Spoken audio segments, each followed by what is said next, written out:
दुनिया बहुत बड़ी है, 195 देश, और दुनिया भर के अंदर ईज ऑफ डूइंग बिजनेस में ये देश नंबर 1 पे है। करप्शन में ये दुनिया में तीसरा लीस्ट करप्ट यानी कि ऑनेस्ट कंट्री है। फ्यूचरिस्टिक प्रोग्रेसिव थिंकिंग में वर्ल्ड में नंबर 4, सेफ महसूस कराने में वर्ल्ड में नंबर 5, फॉरवर्ड थिंकिंग सोसाइटी में वर्ल्ड में नंबर 5, हायर एजुकेशन के अंदर दुनिया में 6ठे रैंक पे है, इनोवेशन या फर्स्ट मूवर के अंदर दुनिया में 7वें रैंक पे है, कल्चर तो इसका दुनिया में 9वां सबसे अच्छा, यानी कि 195 देशों में हंगामा मचा चुका है, लायन अमंग द लीडर्स। अगर मैं इसको इंडिया के आंकड़ों से कंपेयर करूं, आप भी दुखी हो जाओगे, मैं भी दुखी हो जाऊंगा। इतने निराशाजनक है कि दिल टूट जाएगा कि इंडिया कहां पे है, सिंगापुर कहां पे है। 1965 में दुनिया का सबसे बड़ा कूड़ादान, जो दुनिया का सबसे बड़ा स्लम था, आज पूरी दुनिया में अपना परचम फैला चुका है।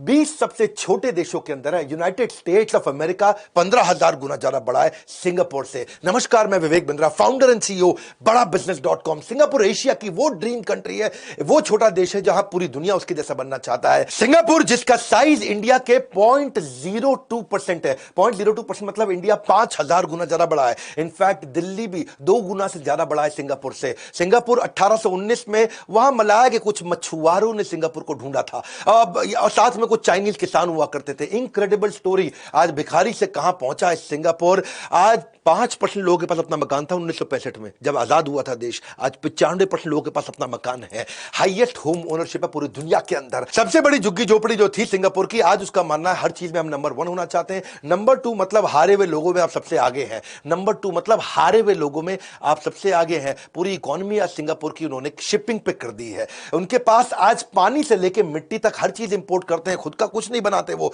No manufacturing. GDP per capita income के अंदर जब वो आजाद हुआ 1965 में तो केवल $300 वहां की पर कैपिटा इनकम थी, और आज वो $60,000 यानी कि 200 गुना बढ़ी है। कैसे हुआ, सारी स्ट्रैटेजीज दूंगा आपको। सिंगापुर, वहां पर लाइफ एक्सपेक्टेंसी हेल्थ के कारण इतनी अच्छी हो चुकी है कि 84 साल एवरेज उम्र है वहां। 84 साल से पहले लोग नहीं मरते। 1965 में जब मलेशिया ने सिंगापुर को अलग किया तो वहां के प्राइम मिनिस्टर उस समय ली क्वान यू, जो सिंगापुर के प्राइम मिनिस्टर बने, बहुत दुखी थे। उनको समझ नहीं आया कि मैं झुग्गी झोपड़ी को चलाऊंगा कैसे, ये मछुआरों के छोटे से देश को इतनी गरीबी, पर उनकी लीडरशिप क्वालिटी बहुत जबरदस्त थी। आज भगवान के बाद दूसरा आदमी जिसको सब पूछते हैं सिंगापुर में, वो कौन है? Lee Kuan you.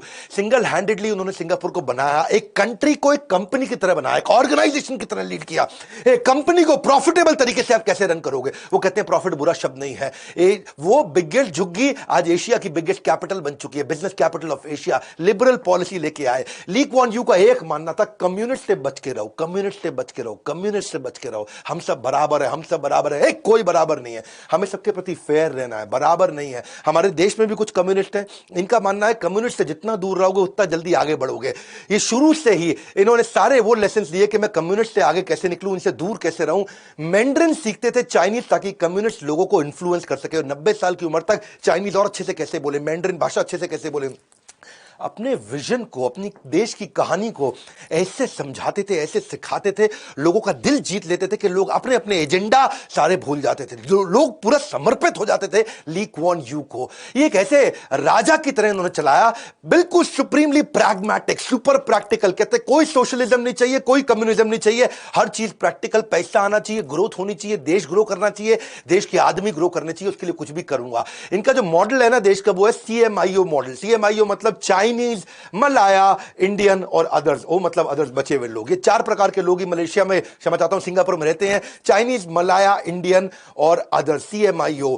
इन्होंने जो ज्योग्राफिकल एडवांटेज उठाई ना वहां पे, इस डिसिप्लिन डेमोक्रेसी के अंदर जो ज्योग्राफिकल एडवांटेज, बिल्कुल पानी के बीच में है यहां पे।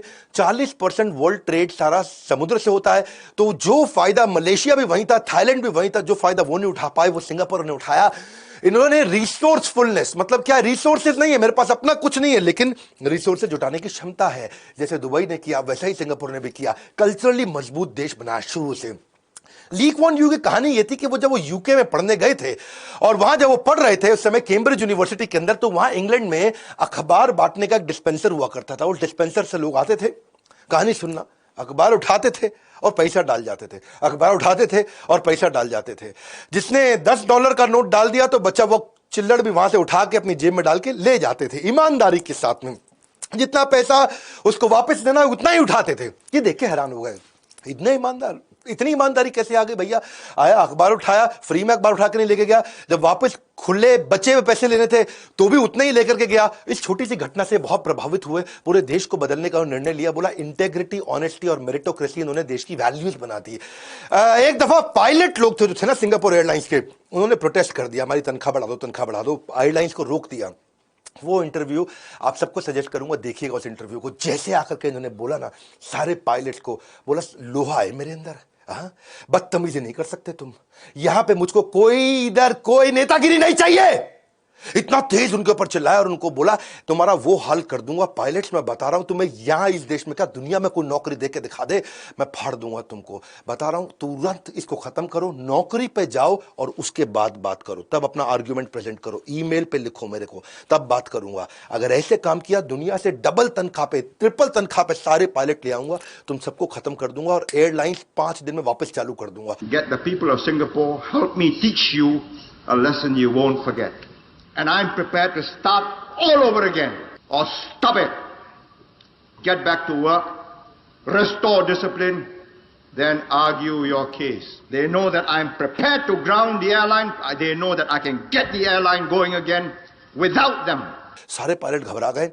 55 मिनट के अंदर, लगभग 60 मिनट के अंदर, 1 घंटे में उनका सारा प्रोटेस्ट खत्म हो गया। कोई हड़ताल नहीं, कोई नारेबाजी नहीं। यहां पे क्या हमारे देश में रूलिंग पार्टी के अगेंस्ट अगर कोई प्रोटेस्ट करे, ऑपोजिशन पार्टी आके साथ में बैठ जाती है। आजकल तो बहुत प्रोटेस्ट हो रहे हैं, नाम नहीं लूंगा मैं किसी टिकैत का। यहां पे कल्चरल वैल्यू इन्होंने इतनी जबरदस्त कर दी जी, क्या कहते हैं, रिस्पेक्ट फॉर एल्डर्स, सबको सम्मान करो, सबको रिस्पेक्ट करो। इनके देश में सिस्टम अलग है, मेरी बात सुनना जरा। क्या सिस्टम है? आपके घर में सिखाते हैं घर को गंदा मत करो, घर में कूड़ा मत फैलाओ, घर को साफ रखो, घर में चोरी मत करो। ये देश के लिए सिखाते हैं। देश में कूड़ा मत फैलाओ, देश को गंदा मत करो, देश को साफ रखो। जो चीज यहां पे आपको घर के लिए सिखाई जाती है वो चीज वहां देश के लिए सिखाई। इनके देश में कुछ गंदा नहीं करता कोई आदमी। अगर आपको भी अपने देश को बदलना है तो पूरी जनरेशन लग जाती है, पूरी जनरेशन जब सिखाएगी तब जाके पूरा बदलता है। पर ये क्यों बदले? क्योंकि ये गवर्नमेंट के साथ खड़े रहते हैं। One language, pro government, solidarity, पूरी गवर्नमेंट के साथ रहते हैं। अलग अलग बात वहां कोई नहीं करते, जो गवर्नमेंट ने बोला उसको मानते हैं, गवर्नमेंट को बहुत सिंसियरली मानते हैं, वैल्यू करते हैं अपने कल्चर को। इनके देश में अगर कोई पेन रख के चला जाए बस की सीट पे तो सब इज्जत करेंगे, भैया क्या किसी का पेन रखा है, वो आने वाला आके बैठेगा। हमारे देश में कोई पेन रख के चला जाए सीट पे तो पेन भी गया, सीट भी गई। यहां कोई आप म्यूजिक नहीं बजा सकते रात के समय, किसी को तंग नहीं कर सकते, आप कोई ऑब्सीन चीजें नहीं बेच सकते, यहां पे कोई फालतू गाने नहीं गा सकते, किसी और का वाईफाई इस्तेमाल कर लिया 3 साल की जेल है। यहां पे इतना डिसिप्लिन अच्छे से बिल्ड किया, सेल्फ डिसिप्लिन है। रात को आप शोर नहीं मचा सकते, $5000 का फाइन है। क्लीनलीनेस का, सफाई का कीड़ा है। अगर आपने कहीं पे भी कोई टॉयलेट को फ्लश नहीं किया तो $500 का फाइन लग जाएगा। सिंगापुर के अंदर अगर किसी लिफ्ट में वहां पे किडनी फिल्टर्ड वाटर यानी कि सुसु को स्मेल करने के यंत्र लगा रखे हैं। कोई शैतान लड़का अगर सुसु करने की कोशिश करता है लिफ्ट के अंदर तो लिफ्ट वहीं ब्लॉक कर देगी, उसको बंद कर देगी, तब खुलेगी जब पुलिस आएगी। और उसके बाद सीधा उसको बहुत बड़ा फाइन लगाते हैं उसके ऊपर, आप कोई थूक नहीं सकते। $5000 का, क्षमा चाहता हूं, $500 का फाइन है। स्मोकिंग पब्लिक व्हीकल में नहीं कर सकते, $500,000 आपका लग जाएगा। कूड़ा फैलाया तो तेरा गेम ओवर भैया। तेरे को ऐसा टी शर्ट पहनाएंगे कि मैं कूड़ा फैलाने वाला हूं, और उसके बाद तेरे से पूरा सिंगापुर, पूरा देश से साफ कराएंगे। ब्राइट ग्रीन कलर की ग्लोइंग टी शर्ट पहनाते हैं, उसको बनियान पहनाते हैं, आई एम अ लिटरर, यानी कि मैं कूड़ा फैलाता हूं। उसको उतना जलील कर देते हैं देश के अंदर, जिंदगी में दोबारा सपने में कूड़ा नहीं फैलाता है। या पब्लिक के अंदर आप ट्रांसपोर्टेशन के अंदर जाकर के कुछ खा पी नहीं सकते हैं, बदबू फैलती है उससे। च्युइंगम खाया तो तू जेल जाएगा। च्युइंगम ना बेच सकते ना खा सकते हैं, क्योंकि लोग च्युइंगम कहीं चिपका देते थे पहले, उससे देश गंदा होता था। 2 साल की जेल है वहां पे, $1,00,000 का फाइन है च्युइंगम बेचने पे। गवर्नमेंट पॉलिसी को लोग फॉलो करते हैं वहां पे, आप गवर्नमेंट को आप क्रिटिसाइज नहीं कर सकते हैं, सीधा जेल जाएंगे लोग। हिप्पी कल्चर से ली कुआन यू को बहुत खुंदक थी, बोला आदमी का बाल नहीं बड़ा करने देंगे हम बिल्कुल भी। या मेरा कैमरा मैन उसके बाल देखो बड़े, तू तो जेल जाएगा, तेरे को बता रहा हूं मैं। तो इसलिए कह रहा हूं मैं कि बाल बड़े नहीं करने देते वहां पे। वो क्या कहते हैं कि गवर्नमेंट से अगर आपको रात को नाचने गाने का परमिट चाहिए तो परमिट मिलेगा, नहीं मिल भी गया तो तू बहुत मुश्किल से मिलेगा। आप ये नहीं कि सड़क पे कहीं भी, जैसे हमारे यहाँ है कि भैया हाथ देते हुए ट्रक को पार कर रहा है, रुक तू रुक, मैं सड़क पार कर रहा हूं, रुक नहीं रहा, मैं सड़क पार कर रहा हूं। वहां कोई सिस्टम नहीं है, इसको बोलते हैं जे वॉकिंग। तेरा $1000 का फाइन है, 3 महीने की जेल है। जब तेरी जेब्रा क्रॉसिंग पे ग्रीन लाइट होगी तभी तू चल के जाएगा। ऐसा कोई सिस्टम नहीं, इंटरफेयर नहीं कर सकते आप पब्लिक ट्रैफिक में, आप पब्लिक प्रॉपर्टी के साथ भी नहीं कर सकते। सेम सेक्स रिलेशनशिप, गे, लेस्बियन अभी तक वहां बिल्कुल अलाउड नहीं है। वहां पे आप अगर हाँ आपके पास ड्रग्स है तो ना आपको जेल होगी ना आपको फाइन होगा, उस पर सीधा फांसी होगी। उस पे सीधा ड्रग्स के मामले में कहते हैं कोई जेल नहीं, कोई फाइन नहीं, सीधा फांसी है, आपको कैपिटल पनिशमेंट बोलते हैं उसको। आप अगर ड्रग्स उनके देश में कंज्यूम करके चले गए तो भी गेम ओवर। ऑब्सीन मटेरियल नहीं बेच सकते, पोर्नोग्राफी नहीं बेच सकते, वहां पे घर पे भी तो नंगा नहीं घूम सकता, तेरी फोटो खींच ली ना खिड़की से किसी ने, तुझे जेल हो जाएगी। ग्राफिटी यानी कि सड़कों पे आप पेंट नहीं कुछ भी कर सकते। फाइन के साथ साथ वहां पे वो केनिंग यानी कि डंडों से पेलते हैं, वहां डंडों से मारना, पीछे सूद देते हैं, इतना सूदते हैं, इतना मारते हैं, उसके वो उनके लिए लीगल है वहां पे। करप्शन इम्पॉसिबल है, likelihood gold down, LGD likelihood gold down. वहां क्यों? क्योंकि इतना एजुकेशन पे फोकस है, इतना एजुकेशन पे फोकस है, वहां के सारे मिनिस्टर पूरी तरह एजुकेटेड, जबरदस्त एजुकेटेड है, उनको तनख्वाह सीईओ के बराबर मिनिस्टर को तनख्वाह देते हैं। कहते हैं कि भैया तेरी मिनिस्ट्री में अगर ग्रोथ आ जाए तो जो प्रॉफिट का शेयर भी दे दूंगा। मॉनिटरी नॉन मॉनिटरी रिवॉर्ड देते हैं अगर कोई ईमानदारी दिखाता है, इसलिए वहां कोई मिनिस्टर, कोई करप्शन नहीं है। करप्शन के मामले में एकदम जीरो करप्शन, दुनिया में टॉप रैंक कर गया करप्शन ना होने के मामले में। वैल्यू और कल्चर इतना सिखा दिया, बचपन से ही एजुकेशन में इतना सिखा दिया। आप देखो ना, मैंने आपको बताया कि घर में रहते थे तो घर में बोलते थे आपको कि भाई तू घर साफ कर, यहां क्या बोलते हैं देश साफ कर। यहां कभी किसी ने बोला हमारे देश में कि जाके देश साफ कर या सड़क साफ कर, सब बोलते थे कि भैया घर साफ कर, किचन साफ कर, बेड साफ कर। वहां पे इतनी वैल्यू डाल दी है, करप्शन चली गई है। मिनिमम एजुकेशन क्राइटेरिया है वहां पॉलिटिक्स में आने के लिए, इतना कॉम्पेंसेशन है कि likelihood goes down, LGD likelihood goes down. कैसे करप्शन करेगा? और अगर तू बहुत पैसा कमा भी लिया, सिंगल प्रॉपर्टी रूल है, तू बहुत प्रॉपर्टी खरीद नहीं सकता। तेरे पे बहुत पैसा है, हाँ बहुत पैसा है, तो फिर भी तू एक ही मकान खरीदेगा, तू मल्टीपल मकान नहीं खरीद सकता। और अगर फिर भी तुझे बहुत खुजली हो रही है और फिर भी तू करप्शन कराया, तो वहां की जुडिशरी इतनी स्ट्रिक्ट है कि तुरंत कुछ ही दिनों के अंदर एकदम रिजल्ट आ जाता है, इतनी बड़ी पेनल्टी लगती है, गेम ओवर हो जाता है। इसलिए आज वहां खुशी खुशी बिजनेसमैन फ्लरिश कर रहा है। जिसका मन करता है जाकर के सुबह पहुंच सिंगापुर, शाम तेरी कंपनी चालू। नहीं समझा क्या? सुबह पहुंच जा, शाम को कंपनी चालू, सिंगल विंडो सिस्टम, फटाफट काम करेगा। हाईएस्ट नंबर ऑफ मिलियनियर्स हैं पूरी दुनिया के अंदर, इसलिए करप्शन नहीं है वहां पे। लीस्ट करप्ट कंट्री बन चुकी है। मेरिटोक्रेसी है ना, रूल क्या है? मेरिटोक्रेसी। जो मेरिट पे है वही आगे जाएगा। कोई जाति वाति का चक्कर नहीं है, कोई रिजर्वेशन का चक्कर नहीं है। किसी को हायर करना, नौकरी पर रखना, कोई नई पॉलिसी बनानी है, कोई किसी को तनख्वाह देनी है, किसी को तनख्वाह बढ़ानी है, किसी को एडमिशन देना है, किसी का एग्जामिनेशन है। नो करप्शन, सब कुछ मेरिट पे है। तेरे में दम है तो तू आगे जाएगा। तो किसी जात का, किसी धर्म का, किसी लिंग का, किसी देश का क्यों ना हो। रिजर्वेशन का मतलब है एंटी प्रोग्रेसिव, जो आदमी में दम है उसको आगे नहीं जाने देते। इंडियन सिस्टम क्या पूरी तरह ऑपोजिट है मेरिटोक्रेसी की। मेरिट पे नहीं चलाते यहाँ पे, यहाँ कास्ट, रिजर्वेशन और नेपोटिज्म पे चलता है सब कुछ। बिल्कुल उसके चक्कर में क्या, डॉक्टर गलत आता है तो वो एनेस्थीसिया गलत दे देता है, एनेस्थीसिया गलत देता है तो बेचारा कम एनेस्थीसिया दिया तो पेशेंट एक बेचारा ऑपरेशन के बीच में खड़ा हो गया। हाँ जी क्या हो रहा है जरा बताओ, जरा ऑपरेशन चल रहा है मेरा, हो है जी। उसको एनेस्थीसिया कम दिया, एक को एनेस्थीसिया ज्यादा दे दिया, उसका ब्रेन डैमेज हो गया। कितने बारी ऐसा होता है कि सर्जिकल इक्विपमेंट अंदर ही छोड़ के आ जाता है। सिजेरियन करते वक्त कभी कॉटन अंदर छोड़ देता है डॉक्टर, कभी बाएं पांव का करना था ऑपरेशन, दाएं पांव का कर दिया।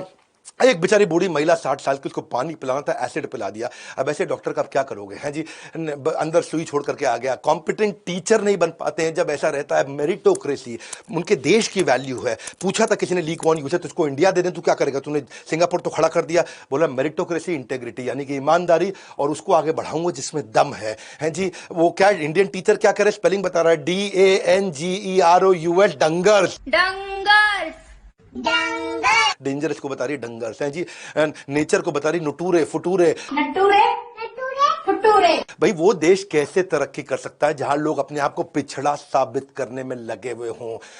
अरे बिल्कुल मेरिट मेरिट मेरिट, इनका रूल मेरिट है। बोला हम सब बराबर नहीं है, जो ज्यादा कॉम्पिटेंट आगे जाएगा, एजुकेशन ज्यादा, कॉम्पेंसेशन ज्यादा है। ट्रांसपोर्टेशन का भी सिस्टम इन्होंने बड़ा अच्छा बना दिया। वो क्या कहते हैं 8 वर्सेस 60, 8 वर्सेस 60 मतलब 2 गाड़ी में 8 लोग आएंगे, 2 गाड़ी का बराबर जमीन में जगह एक बस घेरती है, उसमें 60 लोग आएंगे। 2 गाड़ी में कितने बैठेंगे? एक गाड़ी में 4, एक गाड़ी में 4, 2 गाड़ी आगे पीछे खड़े करोगे तो बस के बराबर साइज हो गया। तो बोला बस में जाना, तू बहुत पैसा है तेरे पे, हाँ तो तेरी गाड़ी महंगी कर देते हैं। अभी इतनी महंगी कर दी, इतना टैक्स लगा दिया गाड़ी में, दुनिया में सबसे महंगी गाड़ियां वहां कर दी। बोला जरा गाड़ी मत खरीद, तू तेरे खरीदने नहीं देंगे गाड़ी, और तू खरीद भी लिया तो फिर भी तेरे पे इतना फाइन लगाते रहेंगे, तेरा मन ही ना करे गाड़ी चलाने का। 8 वर्सेस 60। बोला बस में जाओ, पब्लिक बस को बढ़िया बना के देंगे, तुमको ऐसी बना के देंगे, टाइम से आएगी बस, टाइम से जाएगी, मजा आएगा एयर कंडीशन बस के अंदर। क्योंकि 8 वर्सेस 60, 2 गाड़ी में 8, एक बस में 60, जगह बराबर घेरते हैं। इन्होंने सिस्टम बनाया कॉम्पेंसेशन का, ऐसे बढ़िया तनख्वाह दो। एजुकेशन के मामले में वर्ल्ड में नंबर 3, एशिया में नंबर 1, और एजुकेशन के आउटकम के मामले में वर्ल्ड में नंबर 5। तो भैया यहां पे सिंगापुर में मैंडेटरी कर दिया एजुकेशन पूरी, और साथ में एजुकेशन खुद भी उसको स्पॉन्सर करती है सरकार भी। और उसके बाद देश छोटा है तो कहते हैं भाई मिलिट्री में भी जाना पड़ेगा, हर आदमी को 2 साल के लिए मिलिट्री में जाना पड़ेगा। तो ये इनका मामला मानना बिल्कुल सिंपल है कि आईपी प्रोटेक्शन, किसी किसी ने कोई बढ़िया इंटेलेक्चुअल प्रॉपर्टी बना दी, उसको कोई कॉपी ना कर पाए, तो वर्ल्ड में नंबर 2 हो चुके हैं। इजराइल वर्ल्ड में नंबर 1 है, उसके बाद है ये वर्ल्ड की सबसे कॉम्पिटिटिव कंट्री के नाम पे आता है वर्ल्ड के अंदर नंबर 1। फीमेल 95% पढ़ी लिखी, मेल 99% पढ़े लिखे।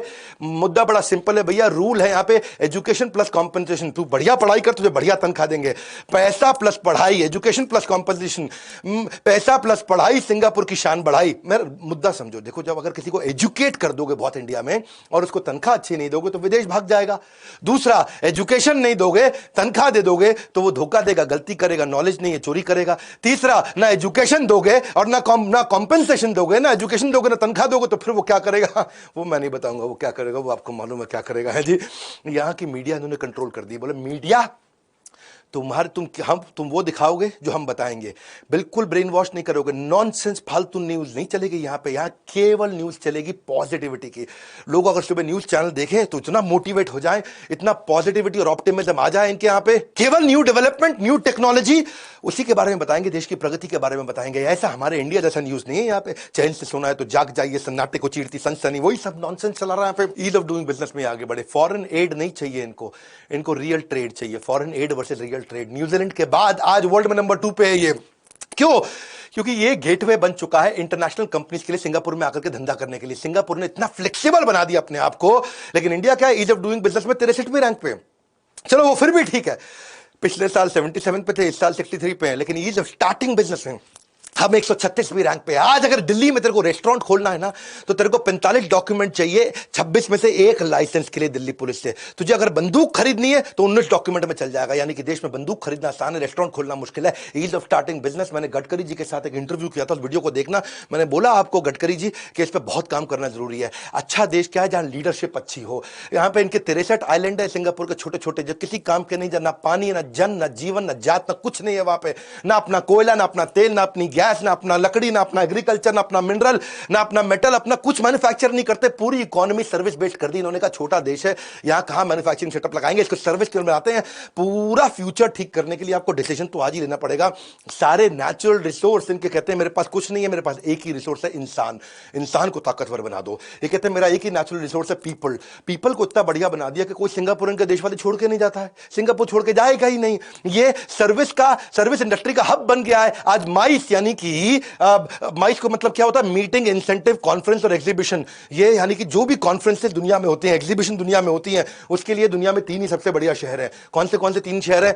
सबसे बढ़िया शहर है लंदन, न्यूयॉर्क और सिंगापुर। दुनिया में 3 ही शहरों में लोग सारी कॉन्फ्रेंसेस करते हैं। इंटरनेशनल कॉन्फ्रेंस के लिए इसका बहुत नाम हो चुका है। दुनिया का नंबर 1 एयरपोर्ट, चांगी एयरपोर्ट उन्होंने सिंगापुर में बना दिया। हेड ऑफिस सारी बढ़िया बढ़िया कंपनीज का उन्होंने, ये सब ली क्वान यू ने किया। भैया उसका मतलब क्या है? वो क्या कहता है कि मुझे फर्स्ट टाइम राइट करना है, हर चीज को फर्स्ट टाइम राइट करना है। कंक्लूजन क्या है? वो कंट्री जिसके पास कुछ नहीं था, वो कंट्री जहां पे केवल एक लीडर था, ली क्वान यू, झुग्गी झोपड़ी को बनाया जिसने, जाके स्टडी